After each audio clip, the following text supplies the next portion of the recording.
हम लोगों को हमेशा संघर्ष ही क्यों करना पड़ता है? जब जाहिरात नहीं निकलती, ऐड नहीं निकलती, तब से हमें हमेशा संघर्ष करना पड़ता है। 861 स्टूडेंट जो है वो बार्टी ने पात्र किए हैं। बार्टी ने पात्र करते हुए भी ये शासन कहता है कि हमारे पास 200 का ही निधि है। तो मैं कहना चाहती हूँ कि आपके पास सारथी के लिए पैसा है, महाज्योति के लिए पैसा है, लेकिन बार्टी जो अति मागास है, हम सामाजिक और आर्थिक दोनों मागास होकर अगर आप हमें पैसा नहीं दे सकते, हम तो हमारे घर के लिए संशोधन नहीं कर रहे। जो संशोधन हम किए जा रहे हैं वो संशोधन इस देश को कंट्रीब्यूट करने वाला है, इस राज्य को कंट्रीब्यूट करने वाला है। जो कुछ रेडीमेड डेटा है वो डेटा अवेलेबल करने का काम हम कर रहे हैं। तो आप हमें ऐसी बात तो नहीं कर सकते।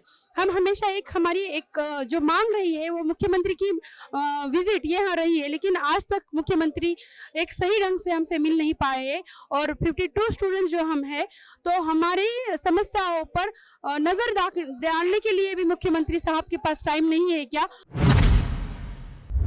बार्टी के अंतर्गत जो मागास वर्गीय विद्यार्थी आते हैं, इनके फेलोशिप का मुद्दा एक बड़ा मुद्दा बन चुका है।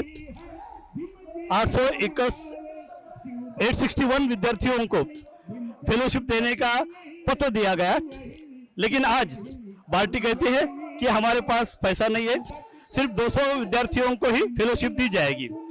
पीएचडी करने वाले ये विद्यार्थी अब बेसहारा होते जा रहे हैं, क्योंकि ये बहुत गरीब घर से आने वाले बच्चे हैं और ये अब आगे की पढ़ाई कैसी होगी अपनी, इस विवंचना में पड़े हैं। इसलिए ये आज़ाद मैदान में पिछले 52 दिनों से बैठे हुए हैं, आंदोलन कर रहे हैं। आज यहाँ अलग अलग पार्टियों के लोग भी आए हैं, सभी इनके साथ खड़े हुए हैं। और ख़ास बात यह है, मुंबई महाराष्ट्र का जो दलित समाज है वो भी आज इनके साथ खड़ा होता दिखाई दे रहा है। हमारे जैसे सभी कार्यकर्ता इनके साथ खड़े हैं। महाराष्ट्र सरकार ये जो जातिवादी रवैया है ये तुरंत बंद कर दे, क्योंकि सवाल सिर्फ 200 करोड़ का है। दलितों के लिए जो निधि आवंटित किया जाता है वो बाद में और कहीं मोड़ा जाता है। तो ऐसा हजारों करोड़ का निधि जब यहाँ वहाँ मोड़ देते हो तब तुम्हें शर्म नहीं आती है। और ये विद्यार्थियों के उज्जवल भविष्य के लिए, पीएचडी करने वाले लोगों के लिए 200 करोड़ सरकार नहीं दे सकती क्या? ये अहम सवाल बन चुका है। डॉक्टर बाबा साहेब आम्बेडकर मराठवाड़ा यूनिवर्सिटी का छात्र हूँ और हमने 2021 में बार्टी को एप्लीकेशन किया था। बार्टी माने doctor Baba Saheb Ambedkar research and training institute Pune. Maharashtra के रिकॉग्नाइज यूनिवर्सिटी से जितने भी एससी के छात्र हैं वह वहाँ पे अप्लाई करते हैं, जो फेलोशिप दी जाती है पीएचडी स्टूडेंट के लिए। पर बार्टी का कहना है कि 2021 में सिर्फ 200 बच्चों को देंगे, पर पैरेलल में जो सारथी और महाज्योति है, सारथी मराठा समाज के लिए है और जो महाज्योति है वह ओबीसी समाज के लिए है। उनके 2021 का जो आंकड़ा हम बताएंगे सारथी का वो 551 है, 2022 का आंकड़ा है 851। महाज्योति का 2021 का आंकड़ा है 953 और 2022 का उनका आंकड़ा है 1291।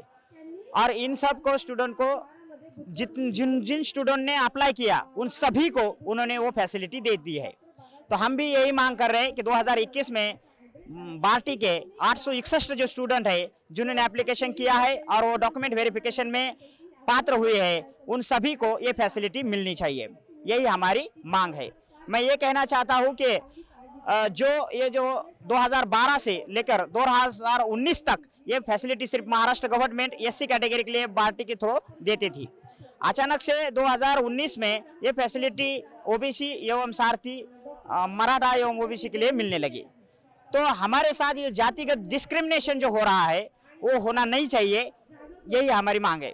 जो समाज का आज तक सुप्रीम कोर्ट सामाजिक पिछड़ापन साबित नहीं कर सका, उस समाज को भी गवर्नमेंट ऑफ महाराष्ट्र ने ये फैसिलिटी दी है। दूसरा जो समाज है वो मागास मतलब है, जिसको पिछड़ा कहा जा सकता है, ओबीसी, उसको भी दी है।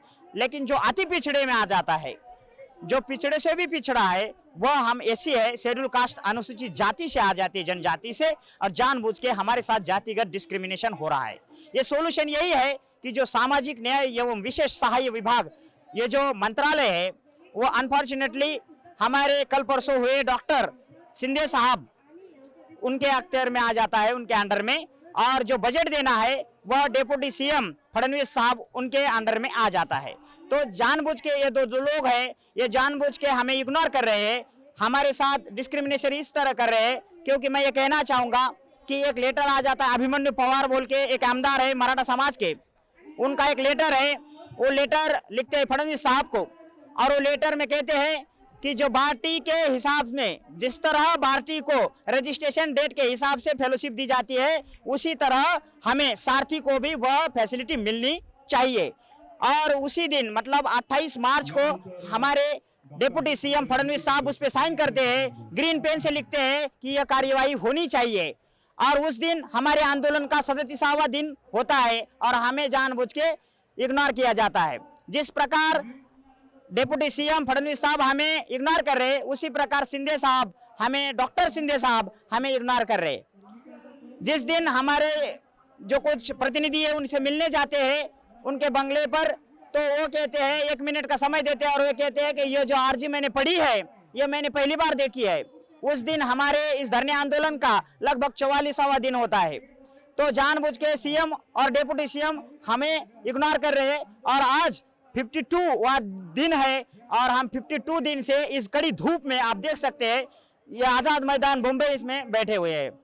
तो मैं यही कहना चाहूँगा, अगर सामाजिक न्याय विशेष सहायक विभाग ये इसको जो अगर एक निधि की कुछ व्यवस्था करती है और जिन लोगों मतलब देखो मराठा समाज एवं ओबीसी समाज, उनके साथ साथ हमें भी हमारे साथ कोई जातिगत डिस्क्रिमिनेशन ना करे और ये अच्छा खासा बजट मुहैया कर कर हमारा एक 5 साल का सिर्फ 177 कोटी रुपए बजट है और अगर हम 1 साल का निकालेंगे तो सिर्फ 34 कोटी रुपए बजट है और इतना आसान सा बजट बड़ी आसानी से वो दे सकते हैं और मुझे लगता है ये सोल्यूशन है।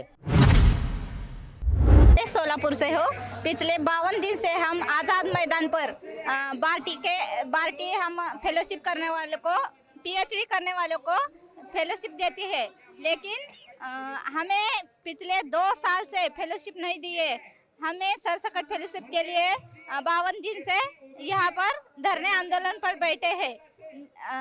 जहाँ एक तरफ सारथी और महाज्योति को सरसकट फेलोशिप दी जाती है और हमारे साथ अन्याय किया जाता है। मुख्यमंत्री साहब को अयोध्या के जाने के लिए टाइम है, लेकिन हम बार्टी वालों को एक मुलाकात देने के लिए उनके पास वक्त नहीं है। तो मेरी गुजारिश है मुख्यमंत्री साहब से, वो हमें एक मुलाकात दे और हमारी समस्या जान ले और हमारे समस्या का हल निकाले।